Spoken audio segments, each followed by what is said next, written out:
there, Omaha. Welcome into another episode of Restaurant Hoppen. I'm your host, Dan Hoppen, and I am so very, very excited for today's podcast because pizza is one of my favorite things in the entire world. In fact, I think when God was creating Earth, like he had a conversation with mankind, and he was like, you know, there's going to be a lot of bad stuff that happens, but I got this thing called pizza. That's going to cancel a lot of the bad stuff out, okay? And humanity was okay with that. We're okay.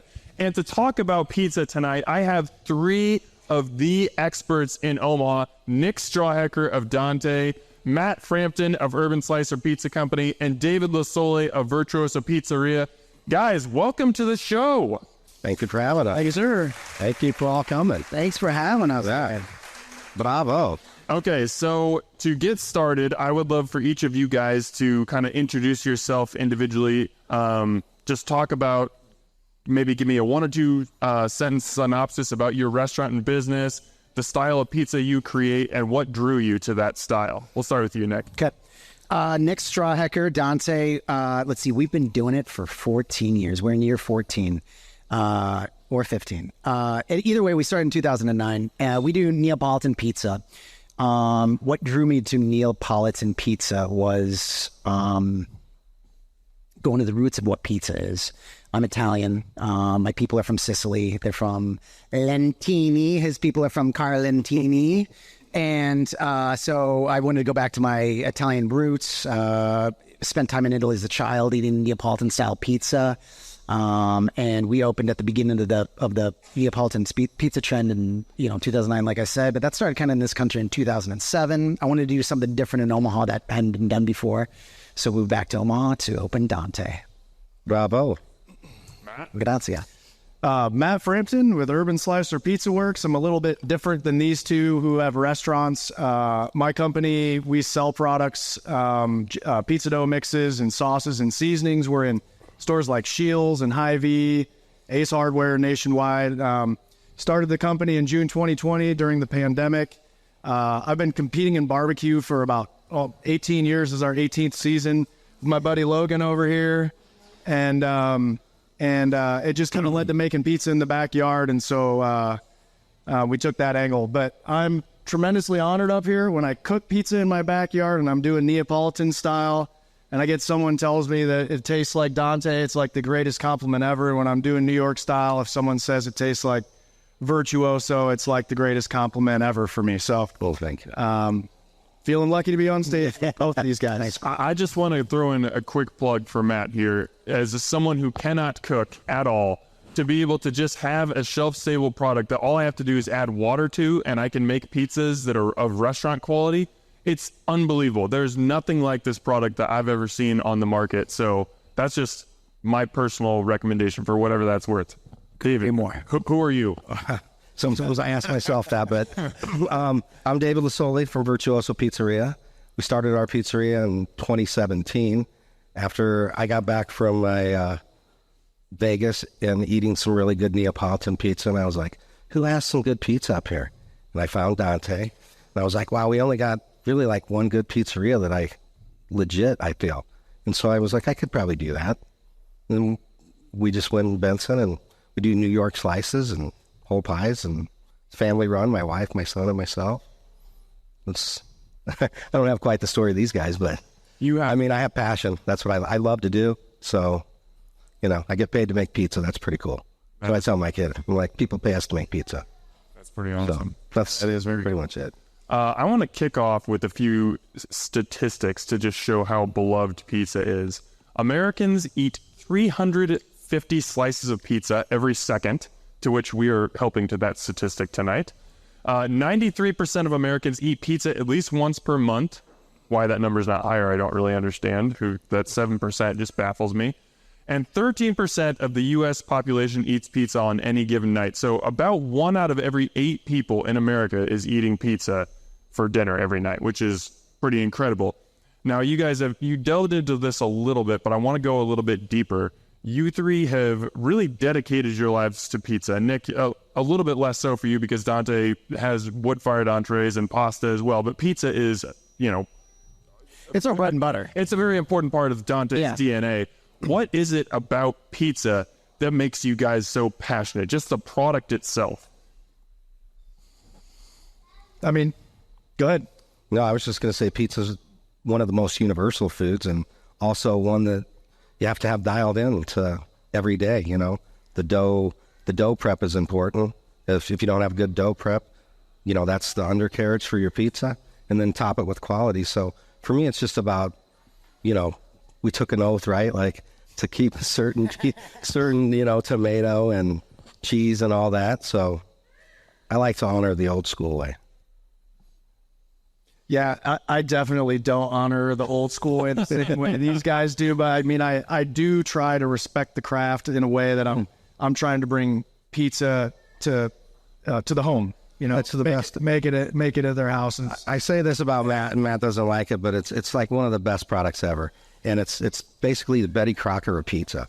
You don't have to be a genius. You don't have to make a formula, weigh it, temp it, have the room go on the right, you know, and then go, okay, everything's perfect. Let's make some dough, you know. This guy, boom, water, done.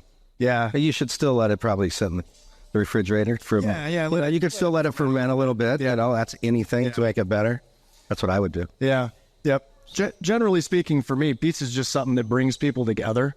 And coming from the barbecue world, which is also a food that brings people together, it was just really natural for me to get involved in that. I love to entertain in my home, and I love to cook. So, and I think you nailed it with all the statistics. I mean, pizza is the #1 food group in the world.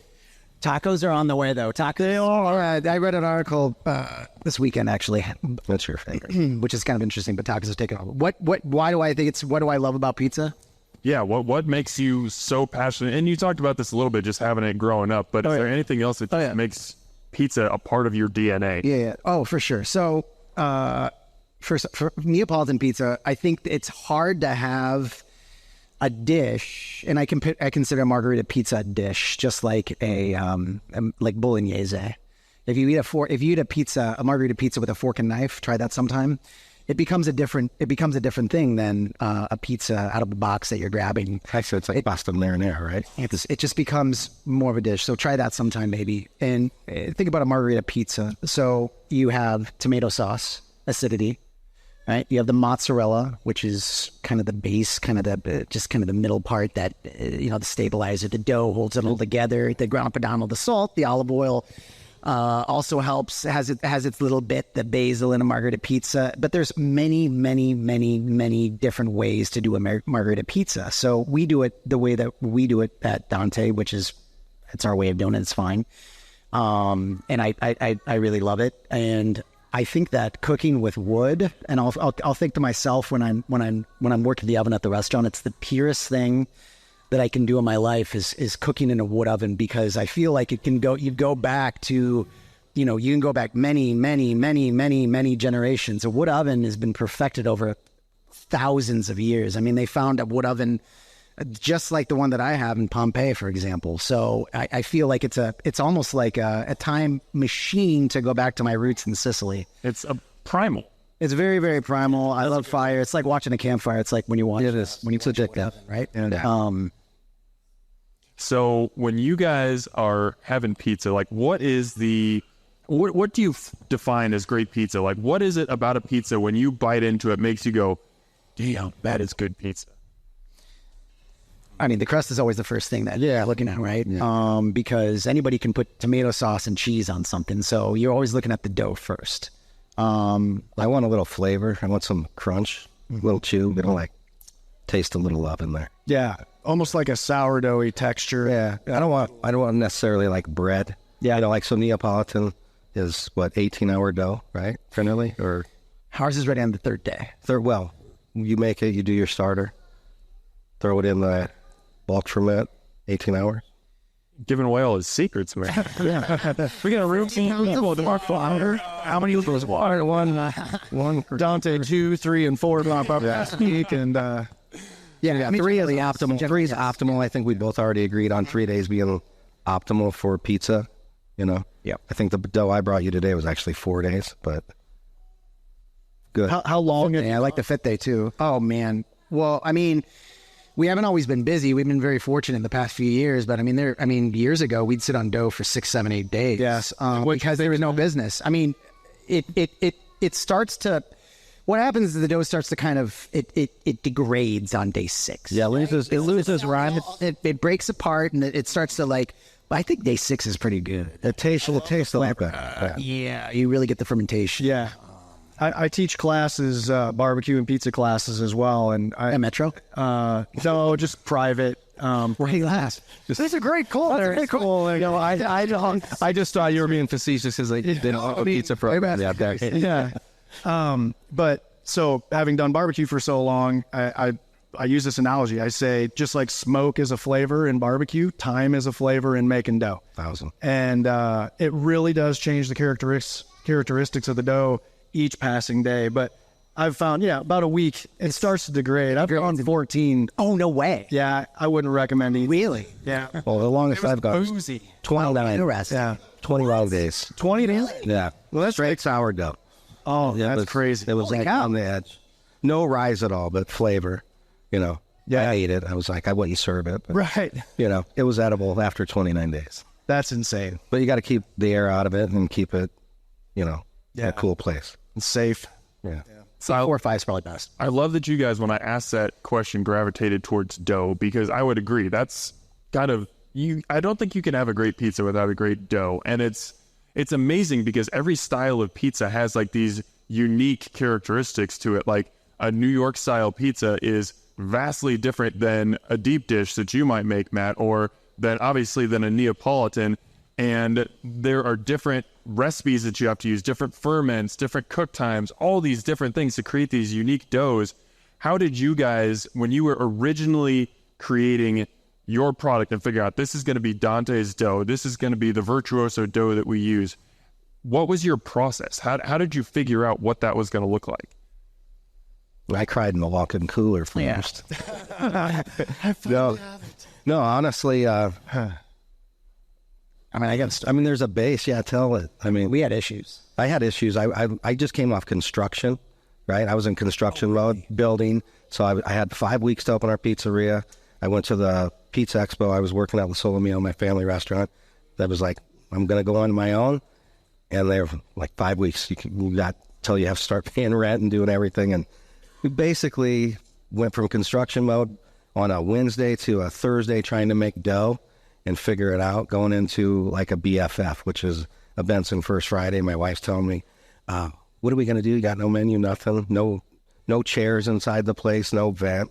So we got this window, we'll just sell out the window. And I made some dough and it was all trash. I just threw it right in the trash. My son looked at me and I was like, okay, we're not serving that dough. And I think after I just calmed down and got in the kitchen and messed up a few batches, and New York recipe, there's kind of like a baseline for it.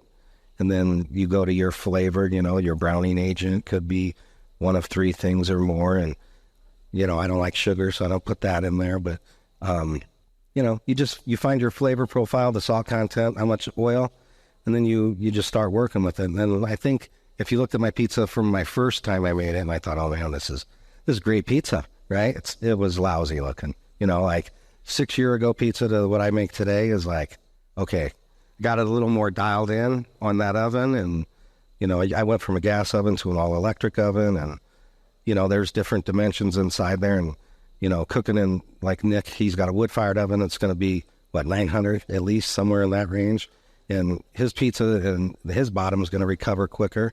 It's a dome rolling off there, and he burns a fire in spots and like creates hot spots. Whereas when we fire our oven up, we have like a spot. And when you land it, you steal from that spot, so you got to let it recover. And that's why some people are like, why don't we have pizza faster, Because pizza's not instant. We're still pretty quick, But there's no instant pizza anywhere. You can make instant dough, but you still got to let it ferment for good flavor. Yep. So it's just like, what do you want to cut out? Yeah. Any pizza worth a darn takes some time and love until you get that finished product. It's hours at least, if not days. Yeah. You can wreck a whole, if your cooler goes out, which I just had to happen, a little vent went out, or a little outlet went out, and, you lose product. And then you're like, how do you recover from that? You have to just keep moving, so you lose all that time. Yeah. Cooler out. Good times. Can I shout out to Garrett? Shout out to Garrett for cooking pizzas today. Yes. Thanks, Garrett, for... Garrett. Yes. So my issue was, God, and as you're telling your story, like my heart's like beating, like, oh my God, like I'm there with it. Like, it's like, because it's like such a bad situation when, opening a restaurant is the scariest.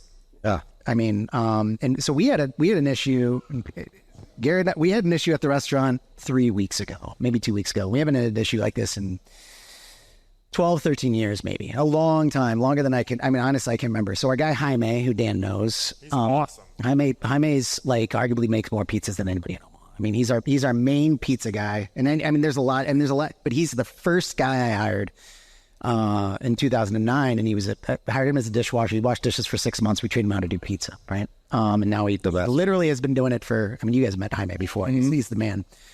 Jaime went out of town, went on vacation 2 weeks ago for a week, and he makes all the dough. He makes blah, blah, blah. And I know how to make dough, obviously, but I haven't made it in a long time. And our guy Seth, and you guys know Seth too. So Seth was making dough that week, and something was off, and we still haven't really identified what was off. I mean, I think it spun too long or whatever. I don't know, but there were issues, and I'm talking issues where I go to stretch and boop, the whole thing just kind of comes apart. And I think what it was, I think people were balling it wrong.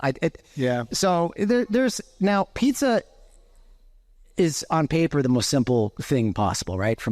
It's very simple. Right? You got dough and you got toppings, and then you bake it, and then it's good to go. Now, what makes a great pizza, I think, is we're talking about the amount of time on people's dough, the amount of fermentation, all these things, and what are you going to use to bake it, and different techniques, a different ingredient, right? Which makes it very, very complicated. So there's there's hundreds of different flours you can use. I started using Caputo, which is the typical Neapolitan flour, but the problem with Caputo is the wheat is grown in the United States, and then it's put on a container and goes to Miami or New Jersey, and then it goes to Naples, and then they mill it in Naples. But who knows how long it's in Miami or New Jersey, and who knows how long it's in a container? Who knows how long it's in Naples for, right? And then it has to come back to the States. So what happens is the flour over ages, because flour has a shelf life. You don't want to use flour over a year old. You just don't. Sure. I mean, you want to use flour less than a year. So I was having at the very beginning, we used Caputo because to be VPN certified, which we are, which is a kind of like DOC or DOCG, if you're any wine drinkers, it's certified by the Italian government, which says that we are legit by Italy. So for whatever that is. So I was using Caputo, and this is 15 years ago or whatever, and it was just not working. It was just not working. So I called my guys. Inconsistent? So inconsistent. Yeah. I mean, I was doing head-to-heads. I was like, let's try this bag with this bag. And I was looking at serial numbers, and I was looking at dates, and I was like, and it's like, geez, this dough's pretty good. This dough is flat. It would not react the same way. So I talked to the folks in California where I bought my oven from, Andrea Muyaini, and she just passed away, unfortunately. And they're like, well, Caputo sucks because of what I just described. And we think you should use Gustos. And so I started using this flour that's milled for me and is very fresh and blah, blah, blah. Say Gusto? Yeah, better take a note. I use a spirit. Yeah, so I use American flour. So I guess my point with all that is you got to know where your product comes from if you're going to be doing the volume that, we're doing at this table, and you got to know exactly, you got to dial in all the little things. Even though it's simple, you still got to know, okay, what exactly, how is this going to react, and blah, blah, blah. So I haven't changed the dough. I changed the dough recipe the first year probably 13 to 20 times, and we've had the same dough recipe literally for 13 years. So that's a long-winded story about that. You don't have to do baseball now. It's a knowledge. Yeah. No, that was perfect because I think I really wanted to get into how making dough is really a science, and it requires a ton of trial and error. And when people go to Dante or Virtuoso and they say, why am I paying $22 for a pizza when I can go to Little Caesars and get a $5?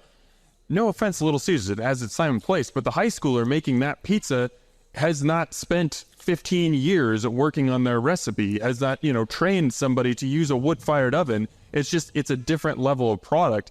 And I think that's what makes you so amazing, Matt, is we just talked about what an arduous process it is to create dough that works.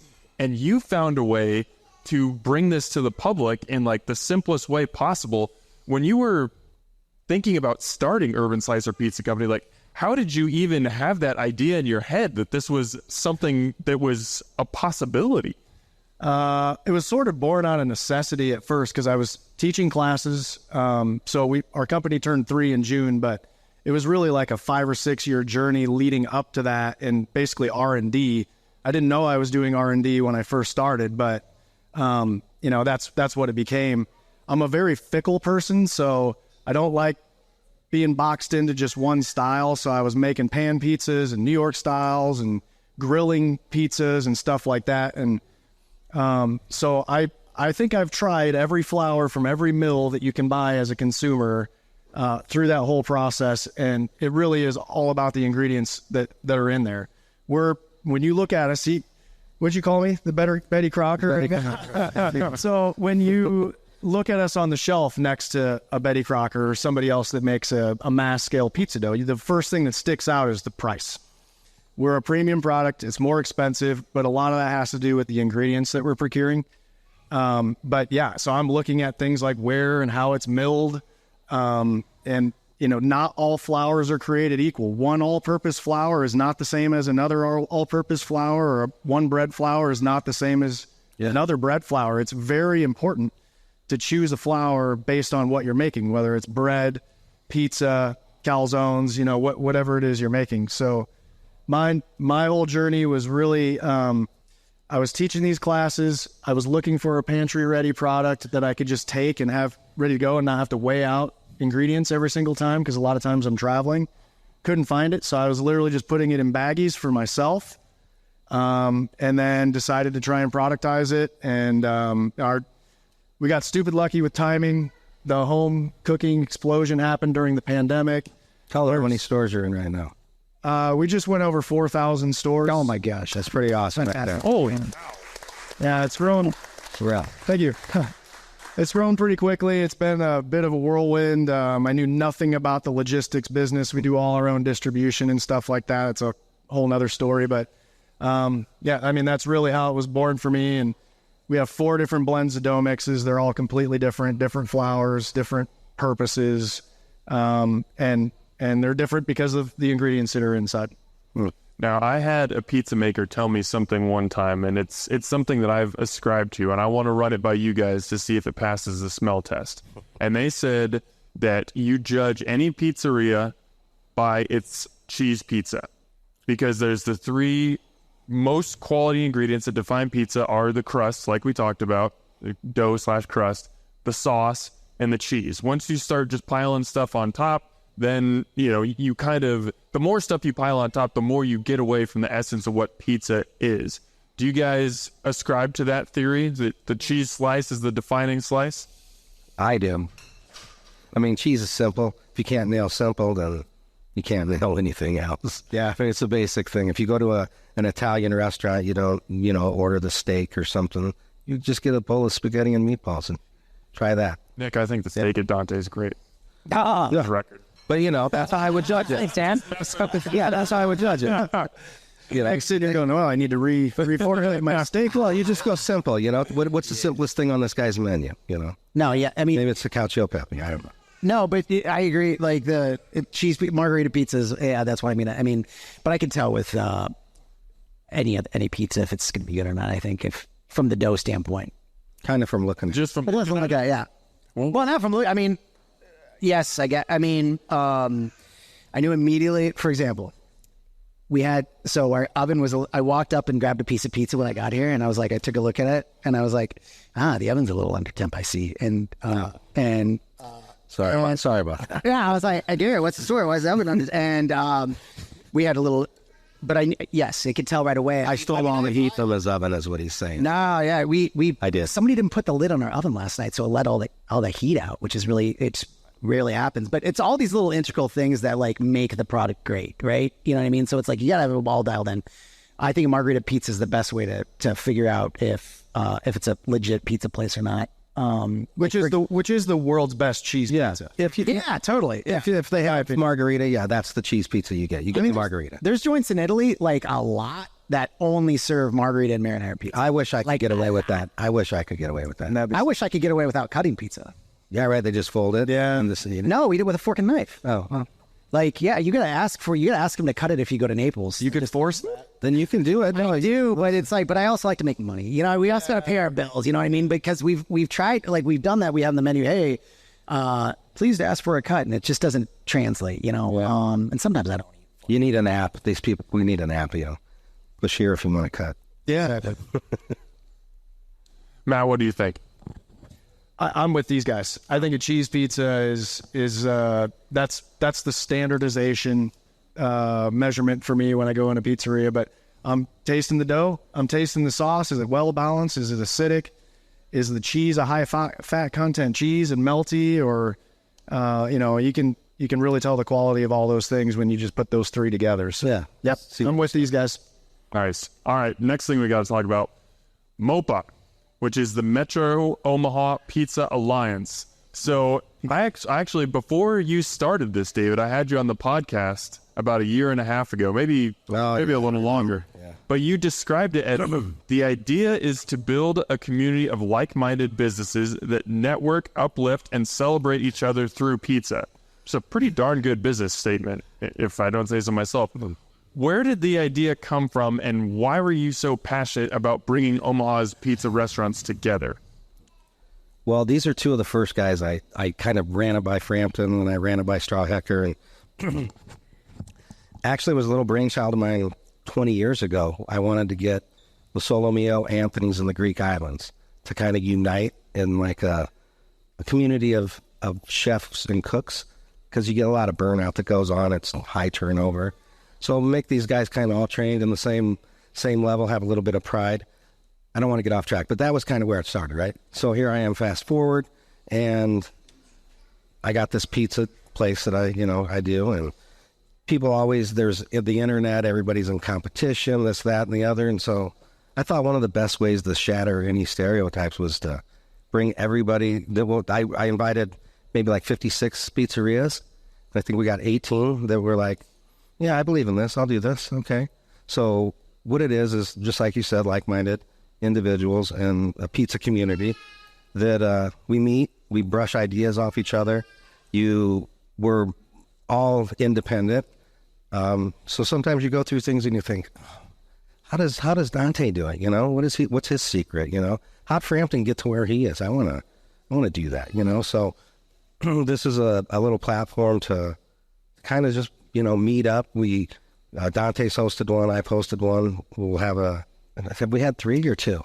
Oh, it's been Frank's Pizzeria. Frank's hosted the second one. He hosted the third one. Frampton's going to have us in his backyard next.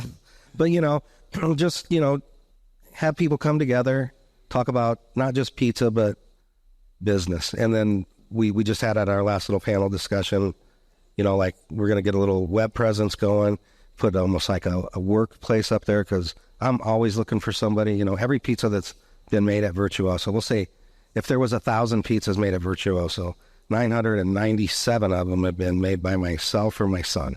No, for 6 years, right? People come, they have to pass like the pizza test for me, I'm not going to serve it if it doesn't get my little seal. So there's been, some pizza. I used to make them, this is funny real quick. If they burned a pizza or couldn't do it right, I would make them take it to the restaurant next door and introduce themselves. And they'd be like, hi, I'm David, and I burnt this pizza.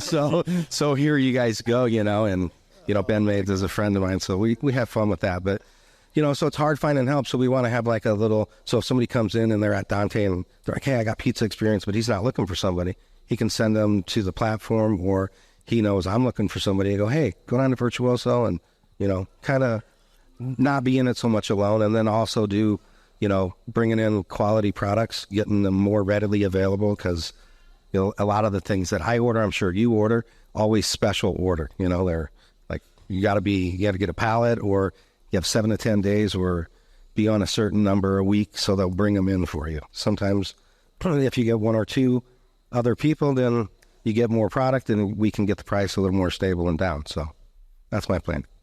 I love it. I find it a fascinating idea because on the surface level, you guys are competitors. No, never. Yes. Yeah. Oh, maybe Wait. the surface. Okay, I'll give you that. Yes. And then you can rebut me. You can take what I'm about to say and throw it in the trash. Yeah. You can stuff me like the Kembe Yeah. Mutombo. Yes. But on the surface level, you guys are competitors, because if let's say I talk to my wife and we say, yeah, we're going to get pizza tonight. Let's get pizza from Virtuoso.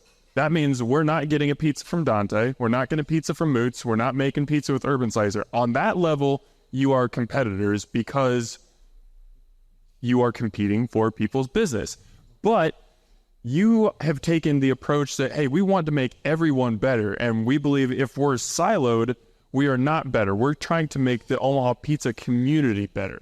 100%. Am I understanding that right? Yeah, because I hate being, people, oh, you got the best pizza, the best. Like, first of all, best is subjective. We should all agree on that. Like, if you grew up on Pizza Hut, that's your pizza, So one of the best compliments I got was this kid. He was about 9 years old, and he ate at my pizzeria. I think I told this to you. And he told me, man, this was probably the second best pizza I have ever eaten. If your sauce tasted like Pizza Hut, it would have been the best pizza I ever had. I really love how you put the soda in these bottles. This is great, So I was like, okay, this is a win for me, because that kid's heart was with Pizza Hut. So it's subjective. I don't ever wake up ever monetizing my day as far as what I need to sell. And I never think I'm competing with anybody else. I go with life is math, right? And we're almost 1 million people in the area here. You do the math. There's enough pizza for everybody. There's plenty of money in our market, so I totally agree. And also, when David created, the pizza association, it was at a time when there was a lack of community with restaurants in Omaha, because it was right after the pandemic. Yeah. If not during, it was right in 20. maybe But during your we were like, hey, let's do this. and community had restaurant community in Omaha just kind of, in my experience, just kind of fractured. It just seemed to be everybody. It was dog eat dog. You know what I mean? It's like it kind of felt that way. It was survival at that. It was total. So there was no time for community. There was only time for community within your own restaurant, I suppose, and for better or worse. And then David, I was like, that's a great idea, man. And it's been really cool. I think it's just like starting to get cool, right? Like, yeah, it people takes are. time. We're gonna have some little rules and stuff. Like you can't just show up to one. Got to show up to two. Bylaws. Yeah, bylaws. And Matt's going to help us with that because he's very smart. We got some other things down the way coming. But, yeah, I think it's definitely a community thing. So pizza in general, I belong to a big pizza community at the International Pizza Expo. And everybody at the pizza places are, when you go there, they're just like, hey, we're all here. We're all doing the same thing. So it's kind of like that on a little micro level. And there's a few other places, Vegas has a pizza alliance and some other things. And real quick to your point about competition, Izzy's Pizza Bus is here, his family, his parents over here, or her parents, the sheriff's parents. But yeah, so, I shout out to everybody that's, in the alliance and beyond, but I tried to get him, I'm like, hey, you're kind of outgrowing that bus, maybe a little brick and mortar. Got a spot for you. Where at? Right next door to me. He's like, you would be okay with the pizzeria right next door to you? I'm like, well, have you ever seen a Burger King and a McDonald's not next to each other? And if you go to a big city, there's probably, New York, how about that? There's pizzerias all over. So you just would bring more pizza to the area. The thing that I find fascinating about the Pizza Alliance is we don't see anything else like this with any other food group. Like there's no Burger Alliance, there's no Taco Alliance. Like I actually just had a guy on my podcast who opened a barbecue joint here in Omaha recently, and he moved up from Texas, and he was kind of lamenting. He felt that community in Texas and was looking for it here. What do you think it is about the pizza community? What is it about you guys and the other members of the Alliance that brings you together in a way that other restaurant groups aren't? I think what David just described really just speaks to the whole goal, and that there's a solid argument to be made that together we're better businesses. We learn from each other. There's more awareness. And by the way, 56 independent pizzerias you reached out to? Yeah, even Council Bluffs like Pizza King and Yeah, place. Yeah, it's that's a very high number. Yo, I was just I thought like let's see if we can get how many 20, 30, yeah, 18. You know, Well, a lot aren't interested either. there are a lot that aren't interested. yeah, and some of them just blow you off. Okay. Yeah, I mean, it's or they think I don't need your pizza. Yeah. Like, all right. And like, I mean, I wasn't all honestly, like, I think the community thing for me is just come with age. And it's all, because when I was younger, I was like, I know how to do everything. You know what I mean? Like, it's like, I don't need anybody. You know, it's like, it's just not correct. Yeah. I think it's an ignorant young man's way of thinking that, you got to fight everybody to be able to win. I think it's a lot more fun to be friends, and it's a lot more fun. It's way easier, it's just way, there's plenty of money for everybody. And it's like, and the reason pizza, I think, works, Dan, is because there's so many different styles of pizza. Yeah. And Omaha's really spread out. And, I mean, like, and at Virtuoso, I mean, we are completely different with what we do. Yeah. Completely different. Well, even like David, you mentioning Moots coming, or not Moots, Izzy's come in and move in next door to me. Different. A Detroit-style pizza and a New York-style pizza they're basically different food groups. They have dough and sauce and cheese. Other than that, they are vastly different dishes. Yeah, plus once you have two or three, like, you know, Chicago and New York, Detroit and Neapolitan, imagine if you could just go to Benson and there'd be like 4 awesome pizzerias and you'd be like, I'm kind of in heaven right Get like a pizza slice. Yeah, it'd almost be like going to North Beach in San Francisco. You know, they got a half a dozen of them in 4 blocks or 5 blocks. And For me, joining was a no-brainer because, I mean, I don't have a restaurant, obviously. I do a little bit of consulting for some restaurants here and there, so I'm learning from these guys. But just to be part of it and help bring more awareness to the pizza community in Omaha, I know David has big ideas and feelings about where this can head, and so do I. yeah. Nick does as well. I mean, I think it is just in the beginning, right? Oh, yeah. Infant stage could be very, very cool for all of Omaha. Yeah, if we organize the right way and people, you know, right now I'd say there's 18 that are spiked interest. We've had 3 meetups and a few, you know, like group things. And maybe like 60%, I think, active, you know. So my goal is to get these other ones, you know, some bylaws and say, hey, listen, we're all here to help. It's, you know, I hate when people say, oh, it's so far. I can't go there. You know, like, really? Like, and we're almost 15 minutes anywhere in this town. Yeah. You know, you want some traffic, go to LA. Okay. Yeah. You know, on the Forever 5. But, you know, so it's about time and commitment. And if you plan accordingly, you know, these things don't just pop up. We set them usually like a month in advance, you know, 5 weeks. So everybody has time to prepare. Last live podcast that I had Brett and Cherish from Izzy's on, and Brett had a line that he said, whether I'm eating good or bad pizza, you learn something every time you eat it. Do you guys find that to be true? I mean, are we talking about the pizza that I made, or what are we talking about here? Sometimes I just learned that some people make bad pizza. That might be the takeaway. You know, he was talking about anytime he goes out and eats pizza, even if it's not his favorite pizza, he can have a disappointing pizza. He's still learning something from that can influence what he does to his pizza or influences his pizza palate. I agree with that. My better clarity. Yeah, I agree. I mean, there's always something to learn. If you're not learning, you're not really trying. You know, we do a GBD at our pizzeria, which stands for Get Better Daily. Maybe the food doesn't have to get better, but it's a delivery system or an application of the front of the house or something that you just over time, you know. So we're in year 6 and I'm still finding different ways to get better at things, you know, like, hey, GBD now, we're going to stack these this way instead of this way. You know, like little light bulbs go off to make it easier and more, you know, more fluid. That's what you want. And consistent. It's all about consistency, right? Mm-hmm. That's what I learned the most is consistency, portion control. You know, you're not going to come to our pizzeria and go, oh, man, that was so cheesy. And then the next time it wasn't cheesy. It's all just like a ratio, cheese to topping, the sauce kind of thing, you know. It's all weighed out every day. So, yeah. I mean, I traveled. learning about food is my favorite thing to do. So I don't know if I'd say that about pizza, but learning about food generally, yeah. I constantly traveling to learn about food in our fair town and beyond. Yeah, great. I do the same. I love it.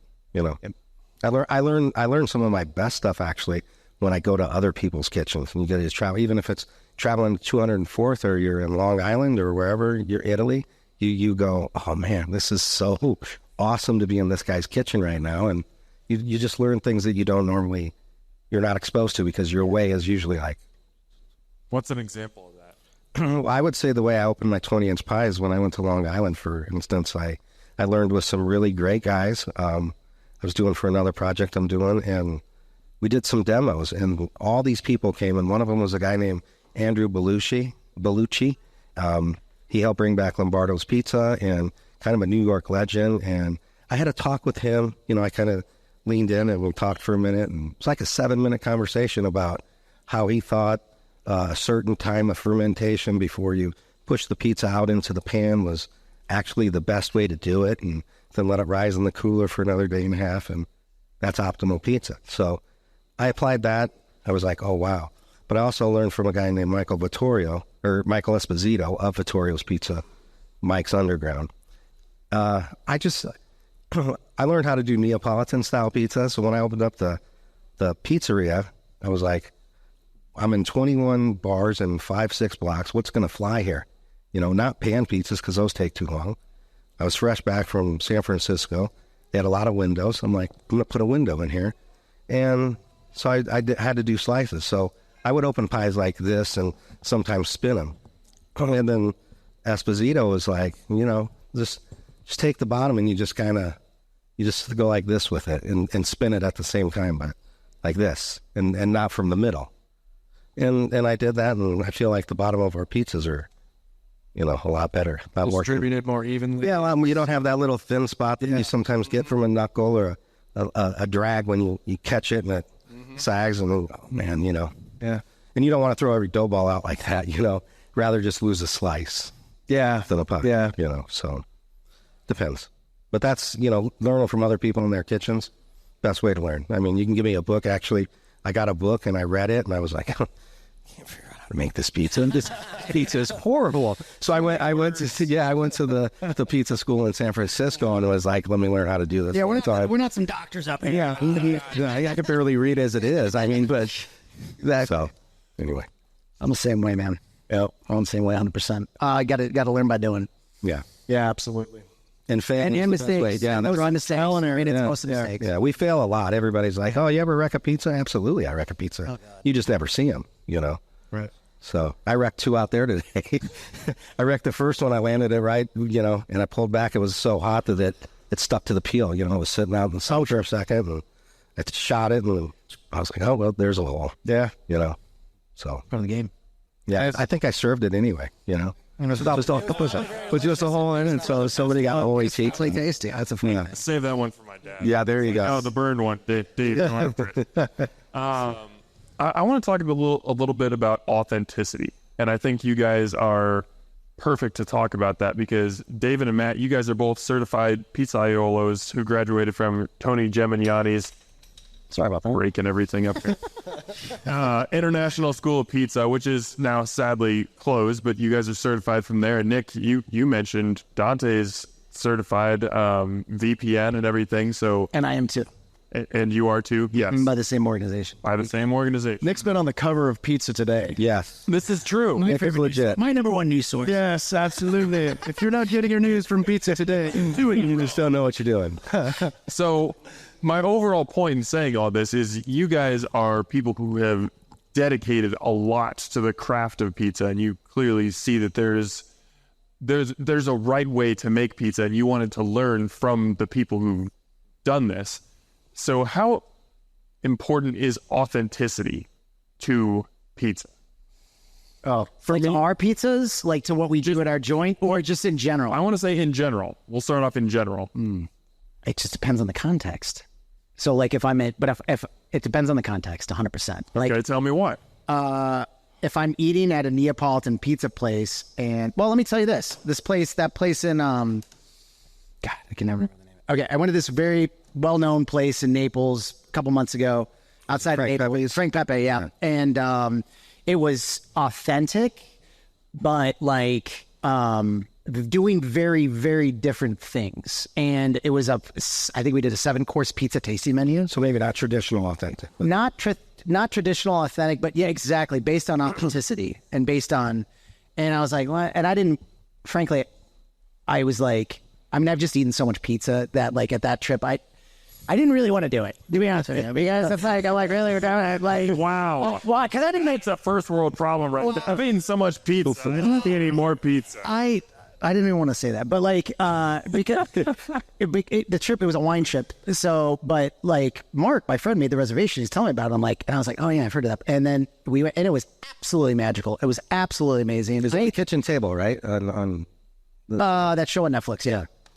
And it was absolutely fantastic, but it was all based on authentic. It was authentic, but it was not traditional. I don't even know how to describe it. It was so different, but it was so fantastic. It was absolutely fantastic. I actually woke up the next day and I was going to go back before I jumped on my plane. Yeah. All that's the most important to me personally is it delicious or not? That's it.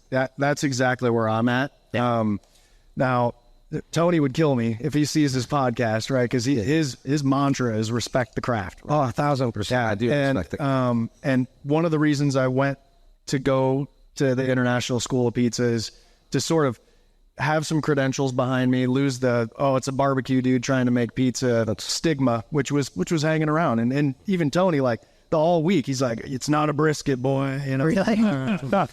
So I love the authenticity. I love eating it. But I am one who encourages fusion in pizza, Asian style, toppings, the buffalo chicken pizzas and that kind of stuff.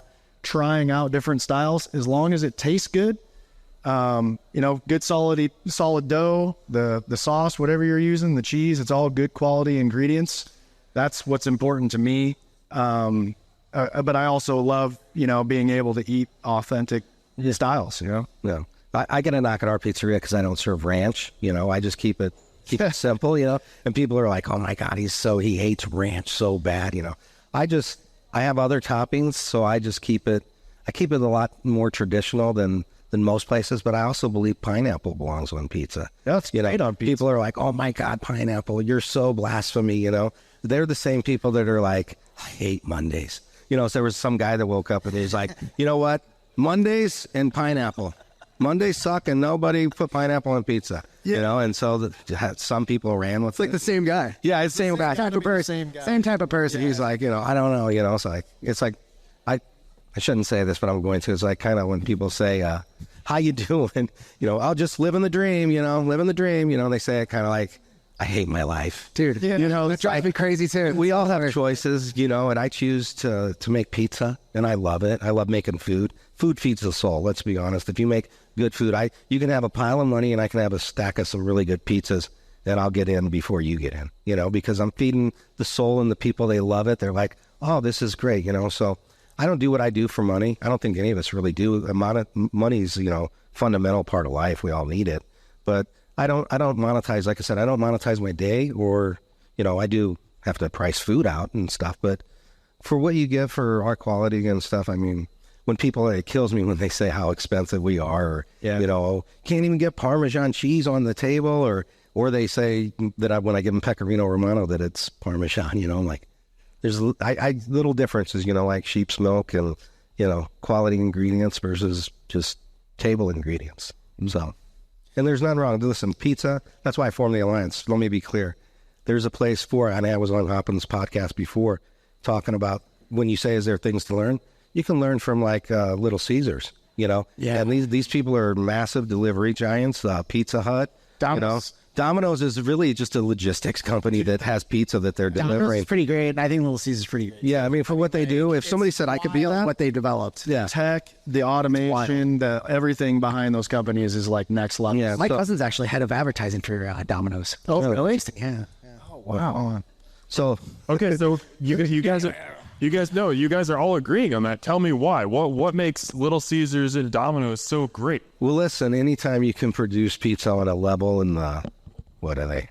1 billion. How much do they do? Man, I'm so bad with numbers. Well, they're one of the giants, right? So, Biggest. and if you have a family of 8, Casey's is 3. Casey's is 3rd. Yeah. Really? Casey's is 3rd, which is like I wish I would have had that idea, man. Like, let's have pizza at a gas station, and then that's your place where you get beer, ice, and pizza in small towns. It's the most brilliant thing about that. They have 30 of the market share. I got They're a soft spot for Casey's. And did you know they age their dough? Shut up. 3-day dough. God bless them. I went in there and I picked the brain of the Casey's down the street. I don't like it very much, but I'll eat it. But like, I respect it. Like, Yeah, it digests well because they, at least they age the dough. Wow. Yeah, yeah. wow. my second job was at Pizza Hut. Oh. I don't even talk about that. Yeah, like, yeah. And we did not age the dough. No, But that was 25 years ago. yeah. Yeah, and I don't know. You think Casey's is aging all their dough 3 days? All of it? Oh, I don't know. They volume. Probably not the one in that's been the there gas since station community. 1983 in like Red Oak or something. But I don't know. But hey, it is. They got a great thing too. Yeah. If they said I could be in a gas station serving pizza, Yeah. and people would come and buy it. Yeah, that's genius. Yeah. Their breakfast pizza, man. I got a lot of people love it. I love their breakfast pizza. It's so good. The reason that I brought up the topic of authenticity originally is in preparing for this, I went back and watched the Netflix show Ugly Delicious. And they have an episode, Dave Chang, the famous celebrity chef, runs that show, and they have an episode devoted to pizza. So I was like, okay, I'll get some pizza insights. I can ask these guys about it. And like the whole show, I felt like was more so, it was less about pizza. It was more so about truly authentic food versus,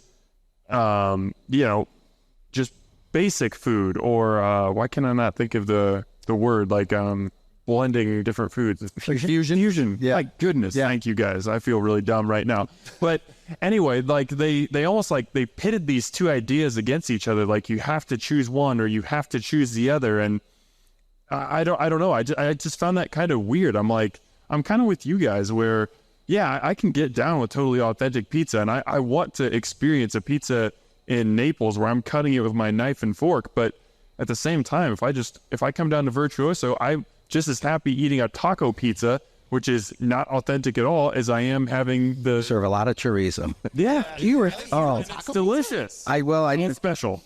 I do taco pizza, but I also put chorizo almost weekly on a pizza where I just do, Just a normal Italian pizza with chorizo on it. Yeah, well, we opened on Cinco de Mayo. I married my beautiful wife in Mexico, so I got a little thing for Mexico. Yeah. If there were strict rules around people consuming only authentic pizza, there wouldn't even be New York style. There wouldn't be Detroit style. But they just all be eating Neapolitan. Nick could be the only one sitting up here on a pile of money. Yeah. So he's like, maybe I should have put in the authentic. So I think I go back to, I agree. Context and as a taster, all right. Yep. And I watched that thing too. I know exactly what you're talking about. And he did not like the BPN guy. No, they made him seem like a villain. They really did. Like he was like this just evil lord, like sitting up straight, and he was like all tight knit. And then they show all these other pizzerias, and they're like having fun, and then they show this guy who's just like authentic. Yeah. And then the Domino's thing was kind of funny with that whole. Yeah. Dave Chang working at Domino's for like an hour, and by the end of it, he was just done. And hated it. Yeah. It was a funny episode, though. It was. So that kind of brings me to another thought. I have had a discussion with you, Dave, where you said every pizzeria out there serves a different need. Can you expound on that? What do you mean by that? kind of what I was saying earlier about like Little Caesars, So there's tiers of pizza, obviously. Price tiers, we'll just say if they're price tiers. I might be at one of the higher price points, but I'm also, a smaller pizzeria, independent, so I'm limited on cooler space. So supply and demand is a little factor, premium ingredients, and then, just food cost. So when you have a giant like Little Caesars or Pizza Hut, or even we have some here, not in the Alliance, but Cops Pizzeria, you can learn a lot from them too. That guy comes from, I think it's a Domino's background or one of those. So Domino's? I think it is Domino's. It's one of the Pizza Hut or Domino's? Is it Pizza Hut? Okay. It was one of those two for sure. And, he's, I think, on his third restaurant, Frank's Pizzeria, he's in the Alliance. And, he's on, I think, going into 4 now. He's got Capital District. He's got one going into the Nebraska Crossings. his Ralston location, 132nd, and maybe, I don't know, maybe I get in trouble, but like a bowling alley he might be going into. So, you know, he's expanding, and, you know, everybody has different clientele that they're feeding their family with their needs. So, you know, everybody having different price points, you know. You can't compare. I hate when people compare me to other pizzerias, you know. I don't know what you'd be compared to in a long. Well, no, you see. I honestly, like, I really. But just, you know, like there's people that say, oh, this is good, or this or that, or whatever, you know. And that's the subjective part about the pizza being personal. And then you combine social media with it. And then you got food groups, and, you know, that you have some that adhere to niceties, and then you have some that are uncensored and unhinged. And then you have, you know, and for me, never once have I ever commented. That's a lie. One time I sent a guy laughing, crying faces, and then I deleted it, you know, because he said something preposterous. And it's like the first year, and I was like, oh, this guy, you know, and I just sent him some crying, laughing faces. Then I deleted it, and he was like, oh, getting the owner to respond is priceless, you know. But that's the only one I've made. Did he screenshot it or something? I don't. He must have. But the only one. I'm not a computer guy at all. My wife does everything for me, you know. So it's kind of funny because the competition is rooted in people, and I don't do the competition. Yeah.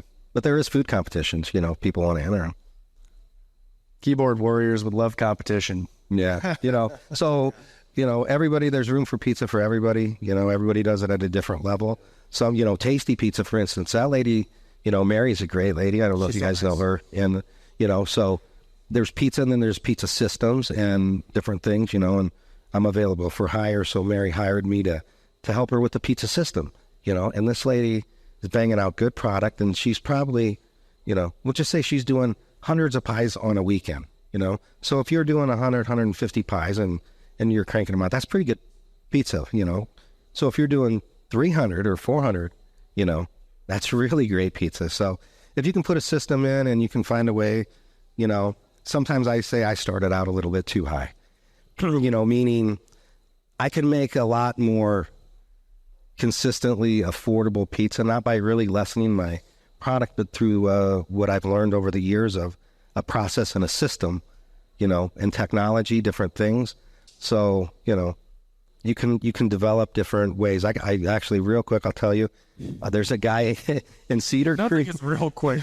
In Cedar Creek, I know. Cedar Creek, that I put in a pizza system for him.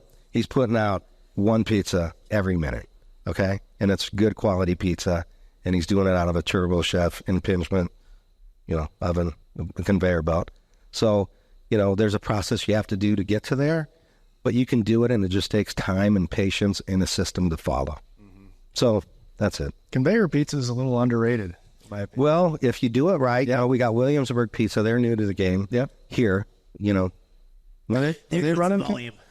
Their volume. They're, you know. I talked to those guys last, and they're doing some serious. Yeah, they are. And that's their motto, is modeled after Jimmy John's. They went with them. They kind of rebranded to not call it a franchise, you know. And Aaron's a good guy. He met with Nino Coniglio about, I don't know, 8 years ago. They got 5 successful pizzerias now.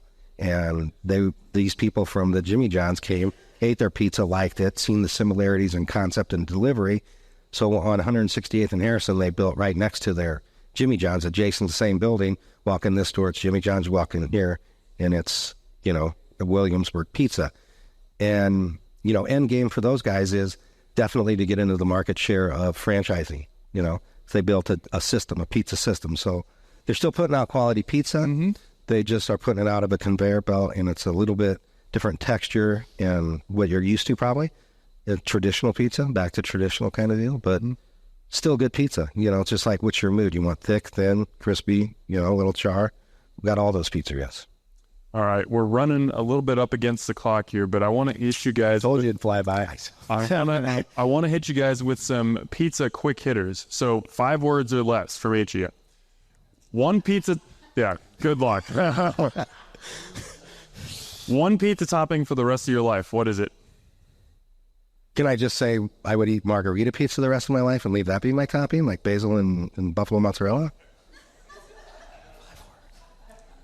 Just say margarita. Margarita. So, nailed it.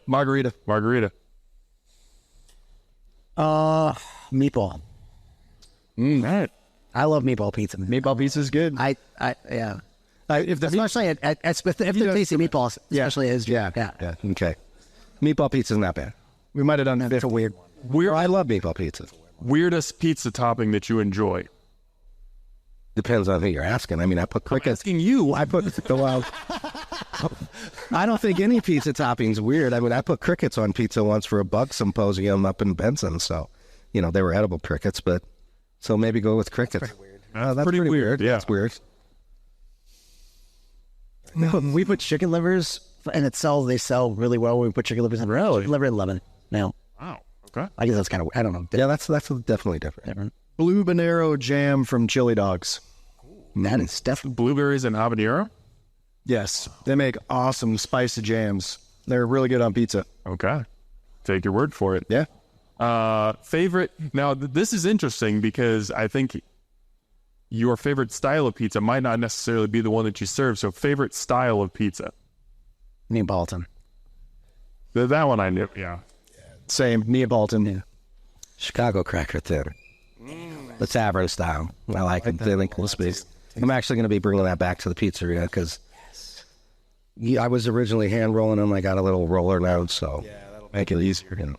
Less on my hands. Yeah. 5 words. Best pizza you've ever eaten? Or best restaurant you've eaten pizza from? I'll go. The New Yorker from Tony Gemignani's spot is my favorite. I can't answer that truthfully because it's all about an experience when you walk into a place. So, I mean, I've had some really great experiences, and I don't feel I can ever pick just one, to be honest. I mean, I like that answer. Yeah. I agree. I got to say that Frank Papi place I ate a couple months ago was like out of this world. All right. Last question I got for you guys before we go into the Q&A period is that Omaha's pizza scene has grown so much in the last few years. I mean, just in the last year alone, we've gotten Izzy's Pizza Bus, Lyle's Pizzeria. You mentioned Williamsburg Pizzeria. They've all joined. We've got Moots and Dolomiti are going to be opening later this year. And these are like quality pizza spots. What does it say to you that these new pizza shops and ones that truly care about the craft just keep opening up in Omaha? Is this another 5 words or less? No. Okay. Go ahead and expound. Maybe don't go for 20 minutes. I think generally speaking, it's a testament to what a foodie town we have. Omaha is headed the way of Austin, Texas. Music, food, it's gotten so popular and just over the last 10 years or so. So on the pizza side, I mean, honestly, it's probably just getting started, but it's just, I think, following the trend of just foodie culture here in Omaha, which is, I mean, it's not this way in every city. yeah, we're pretty lucky here. Yeah. And I encourage everybody to open up a pizzeria. No, I just like eating pizza that I don't have to make. It's like, hey, so let me go eat some good pizza I don't have to make. So. I mean, to what you guys just said, we've got 80, 85, 90, I don't know how many people are here right now, but they're here for a podcast to talk to listen to people talk about pizza. So I think that is amazing. And again, I want to thank everybody who came out tonight. I want to thank you guys for taking your time. I mean, we talked about this is you guys' day off. Mondays, day off. I know the day off is a loose term, but your restaurants are not open. And you chose to take that time, come out and cook pizza, and then come in here and talk about it. So thank you so much for giving me your time today, guys. I really appreciate it. Well, thanks for being a good ambassador of the food community, Dan. Yeah. Seriously, Dan. Yeah. I mean, you and Stacy. Yeah, Stacy Winters also. Sarah Baker Hansen. I mean, we don't have, it's just not, it's very important to have these kind of. Yeah, even David Zorko for Saturday, he's coming out. Oh, yeah. Different places, so. I really appreciate you. And yeah, thank you so much for having us. Dan's a great ambassador for food in general. Yeah. Right? Well, and just being a happy, smart, nice person. And being a nice, just being like. Yeah, I never said smart. I meant to, no, but obviously you're smart, but yeah, happy and like kind and like, and not everybody has to, you're not a food reviewer. That's not what you do. You're just telling people what you think, and then people can make their own decision and review it on their own. Right. And I think it's pretty cool. Yep, agreed. Thanks, Dan. Yeah, Dan, thank you. Oh, still clap for me. Stop talking out of me. Clap for yourselves. All right, we'll end the podcast portion there. Omaha, as always, thanks for eating with us.